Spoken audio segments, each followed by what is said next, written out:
Good morning, Cross Church family. Hope you're doing well this morning. Just want to get us started with some scripture today. We'll be in 2 Kings. Going to talk about a couple miracles that Elisha performed, not Elijah. Elijah was a prophet that performed a lot of miracles, but Elisha was basically Elijah's protege. He performed numerous miracles throughout the 2 Kings, and we're going to talk about two of those today to kind of just apply those to our lives and hopefully kind of do a little current life application, if you will, to how we can make this story about us, if you will. But I want to talk about the first miracle, not the first miracle he performed, but one of the miracles that he performed that was pretty incredible. And it's going to be in 2 Kings chapter 2. We'll be reading verses 23 through 25. 2 Kings 23 through 25. Real simple passage here, but a lot going on in just a few short verses. It says, "From there, Elisha went up to Bethel, and as he was walking along the road, some boys came out of the town and jeered at him, meaning they were making fun of him. They said, 'Get out of here, Baldy. Get out of here, Baldy,' over and over again." So baldness was not something that was very common back during these times. If you do any type of study on it, it was kind of a rare thing. So if you were bald, you it was something that, it wasn't very, it was very noticeable because not a lot of people were bald. We've got a lot of bald people today. So it's a pretty common thing today.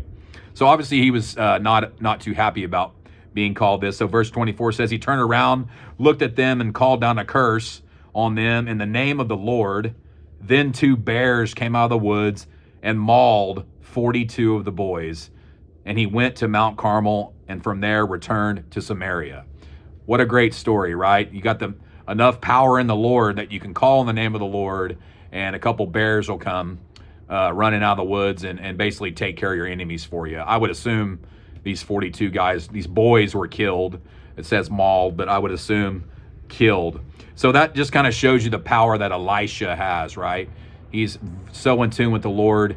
He's got everything going for him. And basically, he's got the Lord on speed dial. And when he needs things, God tends to show up for him. So that moves us to our next scripture. We're going to be in 2 Kings chapter 6.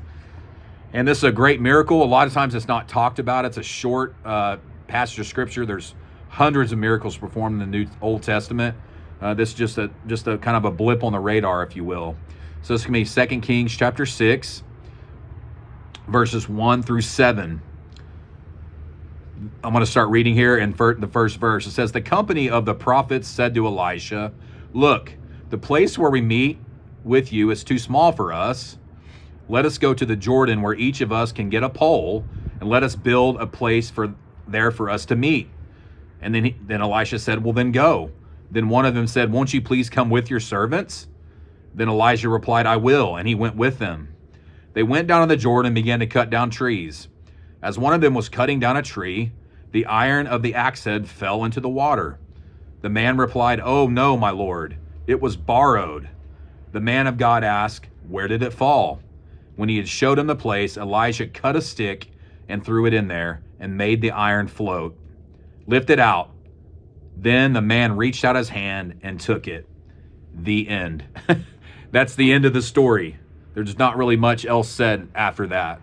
But what we can kind of take from this story, and I think it's a great truth from Scripture, is that your problems, whether how small they are, they have solutions, right? And I'm guilty of this. I've had problems in my life where I just think there's no solution, there's no end in sight.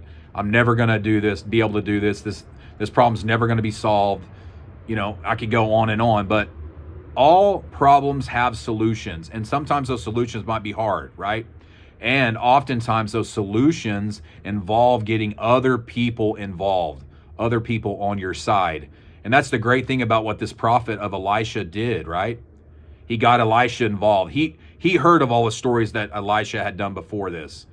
Elisha had healed a Naaman, a man that had leprosy, healed a man. He had parted a river, right? He had fed 100 people with a little bit of food.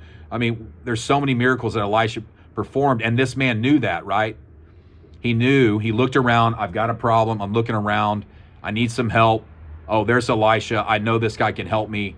And Elisha did. And Elisha commanded him, said, "Hey, where'd you lose it at?" Right? right over here. All right, I'm gonna throw my stick in there. And he threw his stick in there, and then what happened? The axe head floated to the top. Now, this man could have went the wrong route, right? Oh my gosh, my axe head fell off. I need to solve this problem on my own. I'm going to jump in the river and probably drown or drift off, to sea or whatever.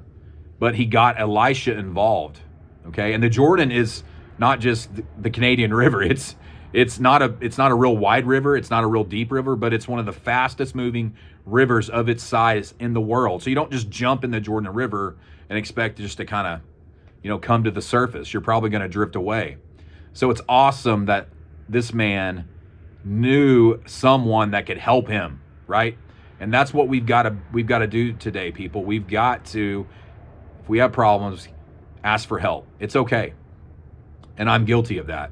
I try to do things on my own. And oftentimes, if I do things on my own, things don't go my way, right?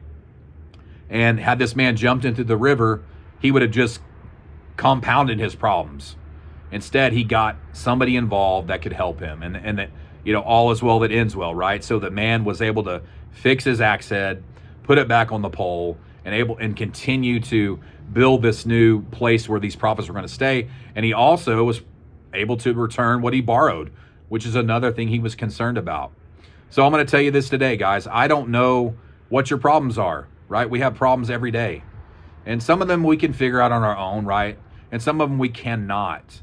And when it comes to that situation in your life, when you cannot figure it out on your own, or you've tried figuring it out on your own, it's okay to ask for help. That's what our church is for, guys. Ask for help. There are so many people that can help you. It might be something big. You might be fighting an addiction. You might be fighting some sort of struggle. You might need a tank of gas. You might need a meal. Whatever that looks like, we can help you. We can help each other. But you know what? What do we have to do? We have to ask. And sometimes that just takes lifting that curtain of pride up and asking for help, which sometimes we have to, be humble about that. So guys, I just want you to know that, this passage of scripture has a lot of truth to it. That axe head floating to the top just represents so much. We have a problem. We need help. There are people there to help you. And a lot of times when people help you, you see a miracle from God. And that's exactly what happened in this story today. Guys, I love you. If you need anything, don't hesitate to reach out. We are here for you. Don't do this on your own. You have help. I promise you, big or small problems, we need to have each other's back. And I know that this church is completely capable of helping anybody with anything in their lives. We just have to be able to be there for each other. You guys have a great week. Take care and God bless.